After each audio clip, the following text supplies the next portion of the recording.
We had looked at the previous research in the field. The first assessment on conflict management was by Blake and Mouton in 1964, which consisted of 5 paragraphs based on those 5 modes, and people just had to pick one to reflect their behavior. A little later, people would rank order those 5 modes according to which one best reflected them. And there were 2 other assessments, one by Lawrence and Lorsch in 1967, and another one by J. Hall in 1969.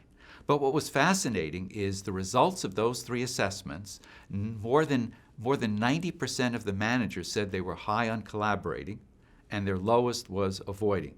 And yet, if you ask their employees or subordinates or peers, they would say, that's not how that person behaves. So we were first puzzled and said, how can it be that people respond on an assessment one way, and yet that really doesn't reflect their actual behavior? Based on instrument methodology, one of the key response biases that plagues so many self-report assessments is known as the social desirability response bias.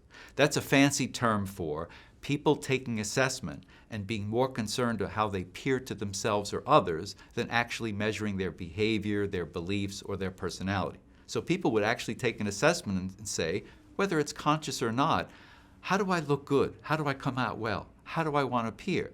But that's not measuring conflict styles or leadership style or personality styles. It's measuring how I want to appear. And so Ken and I, knowing the research on instrument development, decided we were going to develop the TKI to counter that. So again, to make a very long story short, because this took several years of research, we wound up coming up with 30 pairs of statements, A-B statements, where one would be like a mode, dealing with the mode of collaborating, the B item might be for avoiding, but they were written to be equal in social desirability. Now, we did this with research by asking people to choose the A or B, all 30 A, B, according to how they want to appear to themselves, to look good. And yet it was a balance. Some people wanted to look good one way, another way. They couldn't make the distinction.